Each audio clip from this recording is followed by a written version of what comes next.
Depuis février 2022 et l'invasion de l'Ukraine par la Russie, on parle régulièrement de ce qu'il se passe sur le front.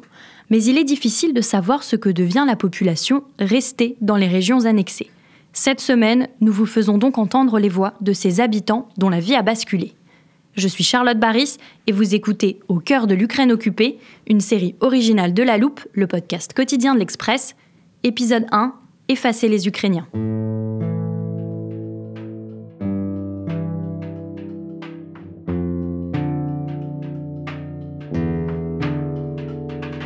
Le 24 février 2022, Clara Marchot, la correspondante de l'Express en Ukraine, est sur place alors que l'invasion russe commence. Durant ses premiers reportages, elle rencontre des Ukrainiens qui fuient l'occupation de leur région. Des exilés avec lesquels elle échange durant ces mois de guerre. Son enquête débute véritablement à l'été 2024. Notre journaliste va se rendre régulièrement à Zaporizhia, près de la région occupée de Melitopol, à Kiev et Lviv, des villes devenues de véritables plateformes humanitaires où de nombreux exilés se croisent. Au fil des mois, Clara Marchot a donc enregistré des témoignages, des scènes, des réflexions, et c'est ce qu'on vous partage dans cette série de 4 épisodes. Nous avons également fait appel à Anna Colin-Lebedev, maîtresse de conférences en sciences politiques à l'université Paris-Nanterre, spécialiste de la Russie et de l'Ukraine post-soviétique. Vous allez l'entendre régulièrement dans ces podcasts pour mettre en perspective les récits. Je vous préviens, certains sont lourds et peuvent être difficiles à entendre, mais après 3 ans de guerre, ils sont nécessaires.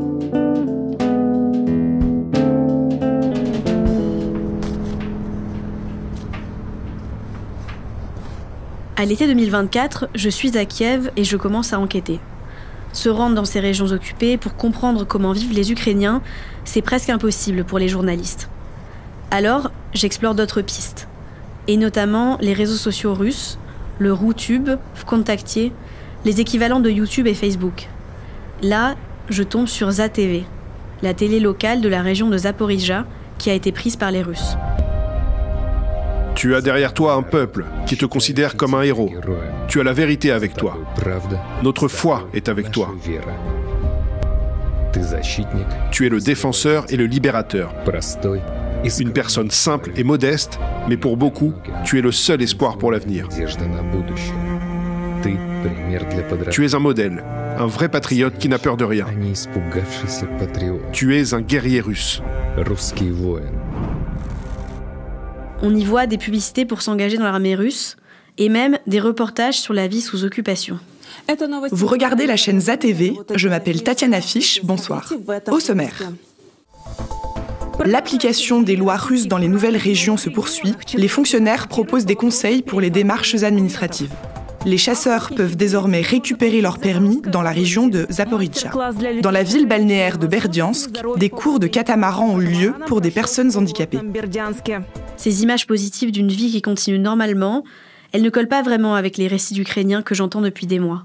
Ce n'est pas cohérent non plus avec les rapports de l'ONU sur l'occupation, les comptes rendus d'ONG.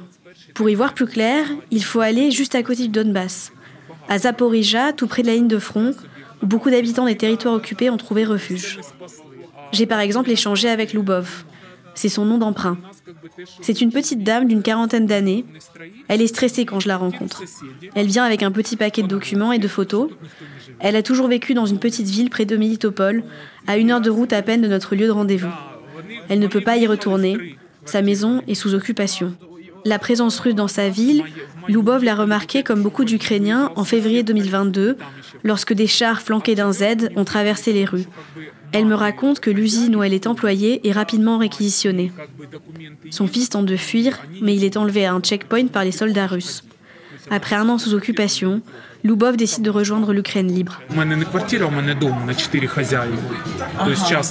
À l'été 2023, mes amis m'ont appelé et m'ont félicité pour mon anniversaire. Ils m'ont dit que les Russes étaient venus et avaient dit « Nous allons vivre ici ». C'est la voisine qui leur a donné le tuyau. Elle leur a dit que personne ne vivait là et chez qui étaient les clés. J'avais laissé les clés chez une amie avant de partir. Elle m'a appelé pour me demander quoi faire. Mais quel choix elle avait? Sa sécurité est plus importante que mon appartement, alors elle les a donnés. Elle a quand même réussi à y aller régulièrement pendant plusieurs semaines, sous prétexte qu'elle devait s'occuper du jardin et débroussailler. Quand j'y pense, elle est folle, mais c'était un petit acte de résistance pour elle.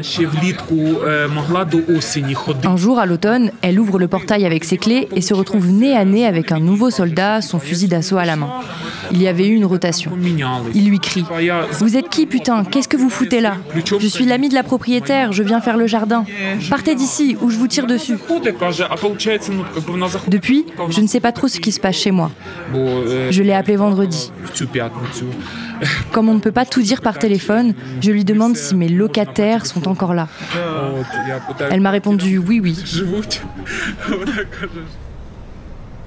Dans les zones proches de la ligne de front, les soldats russes s'installent chez les résidents qui ont fui. Mais les habitations ne sont pas seulement réquisitionnées pour des besoins militaires. À l'arrière, les administrations publient des listes entières de milliers d'adresses de maisons et de terrains qui vont être saisies. Si les propriétaires ne se présentent pas et n'enregistrent pas leurs biens sous la loi russe, il sera confisqué. Il peut ensuite être attribué à des gens venus de régions pauvres de Russie qui s'installent avec leur famille dans ces nouveaux territoires pour travailler. C'est ce que me raconte Miroslava, une habitante de Melitopol en exil. Là aussi, j'ai changé son nom car elle craint les représailles pour ses proches sur place.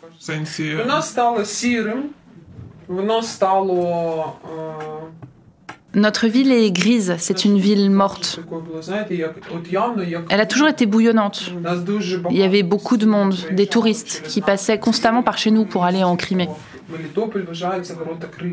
Et maintenant, vous voulez que je vous dise à quoi ressemble une ville sous occupation? C'est une ville vide, les gens sortent seulement pour faire le chemin du marché à la maison.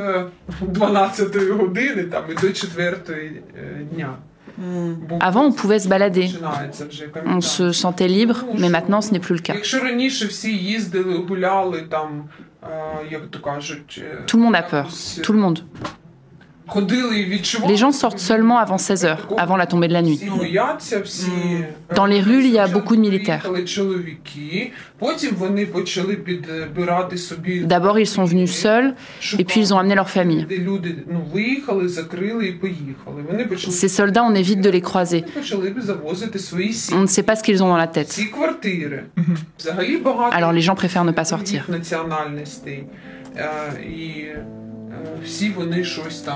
Кожен по-своєму, в кожного свій голова, свої.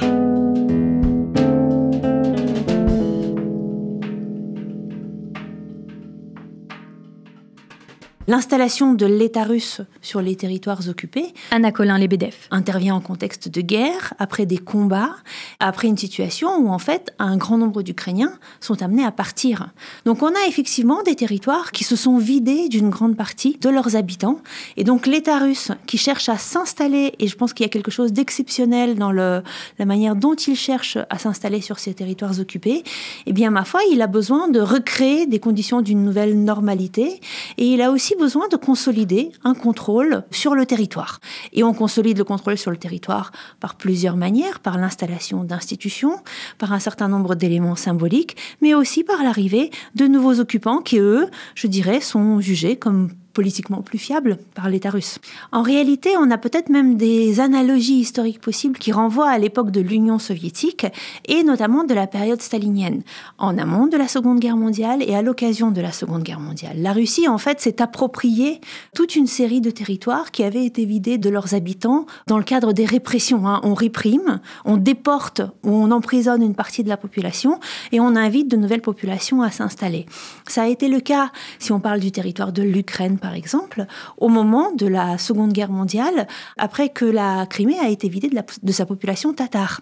Dans la population tatare, qui est une des populations autochtones de la Crimée, ce ne sont ni les Russes ni les Ukrainiens qui représentent la population autochtone de la péninsule, avait été intégralement déportée pour soupçon de collaboration avec les nazis. Et donc, on a invité de nouveaux arrivants à s'installer sur ces territoires. Mais cet exemple n'est pas unique, bien évidemment. La Russie, en fait, ou en tout cas l'Union soviétique à l'époque soviétique, s'installe en implantant des colons.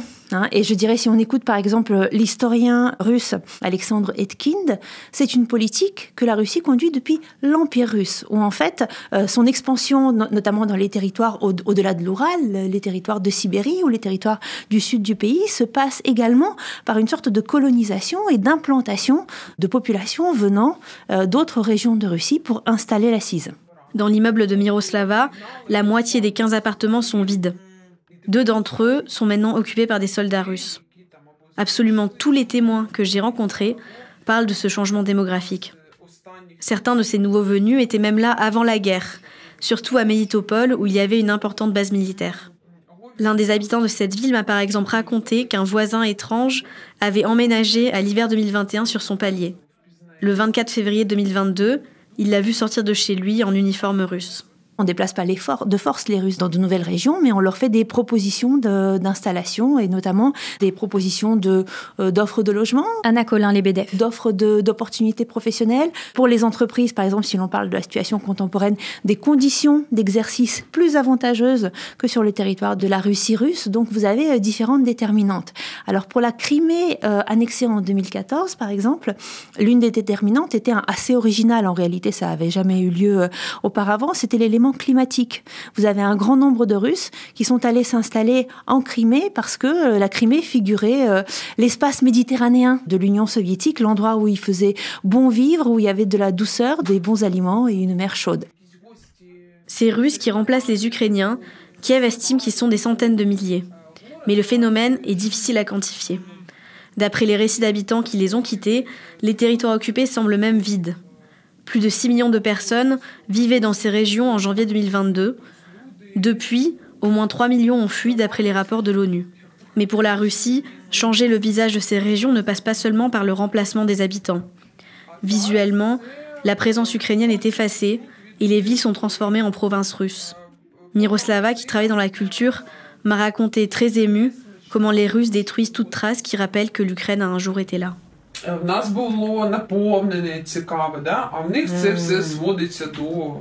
Avant, nous avions une culture riche et variée. Mais chez eux, tout est lié à l'URSS. Leurs drapeaux rouges sont partout. Le drapeau russe aussi, avec toutes sortes de références à Lénine, bien sûr. Des parades, comme sous l'URSS. Nous avions un très beau monument du poète national Taras Shevchenko sur la Grande Place. Ils l'ont détruit. Ils détruisent nos monuments, ils installent les leurs. Ils ont remis le monument à Lénine qui avait été enlevé avec les lois de décommunisation. Les rues aussi ont été renommées. On avait une rue aux héros ukrainiens. Ils l'ont appelée la rue Kirov. Je crois que c'est un général soviétique. Et puis la rue Catherine II aussi est apparue.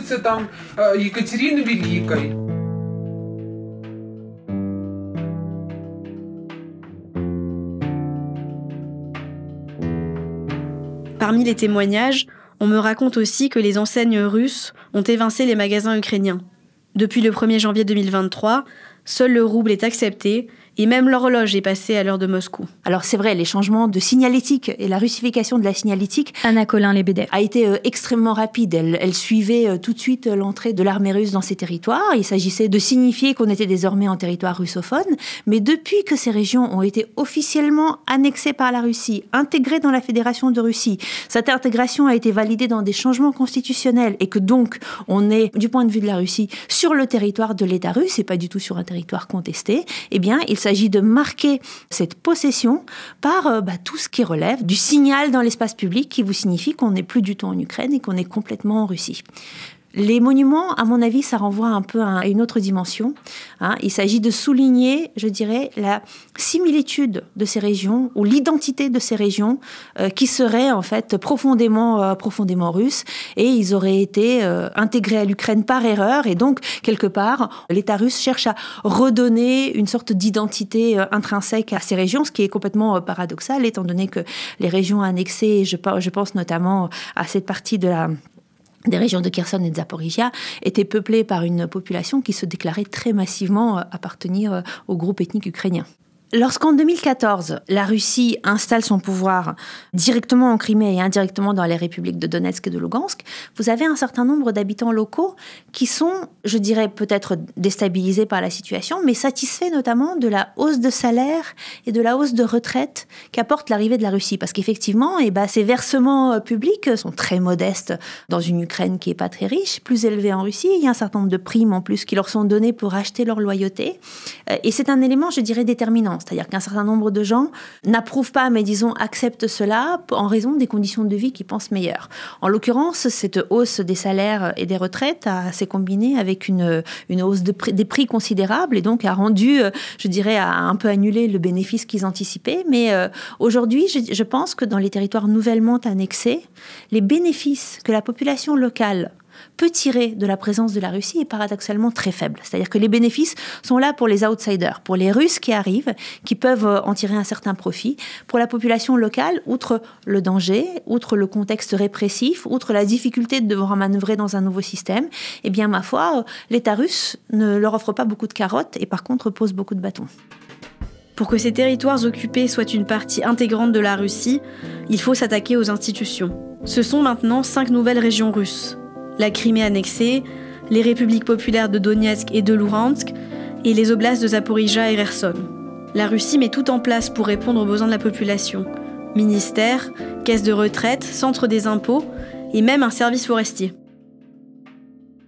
L'installation de l'État passe par l'installation d'institutions bureaucratiques. Je pense que c'est vraiment ce que fait chaque puissance d'occupation dans chaque territoire occupé. Anna Colin-Lebedev. Alors, quand on ne souhaite pas précisément annexer un territoire, mais qu'on souhaite juste l'occuper militairement, on met en place des institutions de gouvernement provisoire, militaire, etc. Mais là, l'idée, c'est de montrer que c'est définitif. Et que donc l'État russe est définitivement installé, que désormais l'école sera uniquement l'école russe, les retraites sont uniquement les retraites versées par la Russie et de manière générale que les citoyens n'ont pas d'autre choix que de se tourner vers les institutions russes s'ils veulent vivre, acheter une maison, se faire soigner, éduquer leurs enfants et vivre leur vie. Donc ça passe effectivement par une sorte d'implantation administrative. L'État russe avait massivement financé la Crimée, ce qui avait permis aussi de soutenir et de légitimer la présence de l'État russe dans ce territoire aux yeux d'un certain nombre d'habitants locaux et aux yeux des Russes également.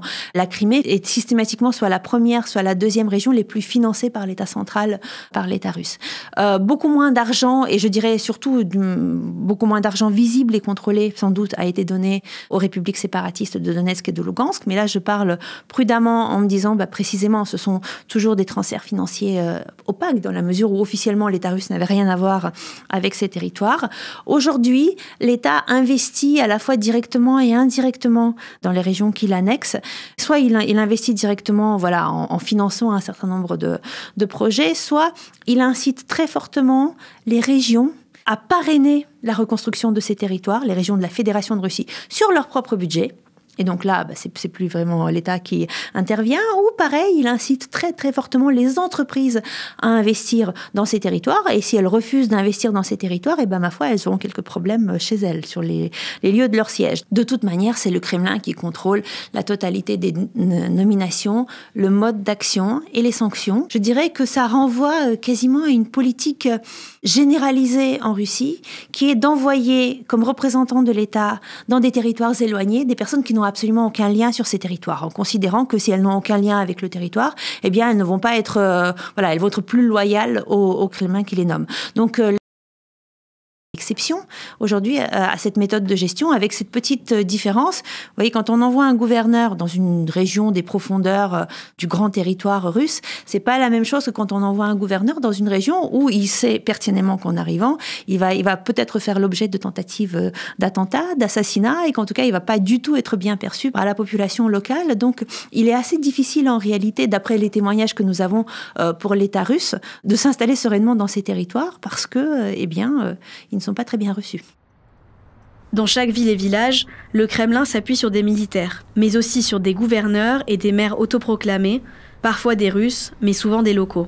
Des personnalités que la population appelle Gauleiter, en référence aux chefs nazis d'occupation. Ces responsables politiques, souvent marginaux sous l'Ukraine, sont quasiment tous des anciens des partis pro-russes. Il y a par exemple le cas de Yevgeny Balitsky, placé à la tête de la région de Zaporijjia en mai 2022. C'est un ancien militaire soviétique, un oligarque local qui a fait fortune dans les années 90 en rachetant des médias et des usines. Pendant un temps, il était même député local, poursuivi d'ailleurs pour corruption avant la guerre.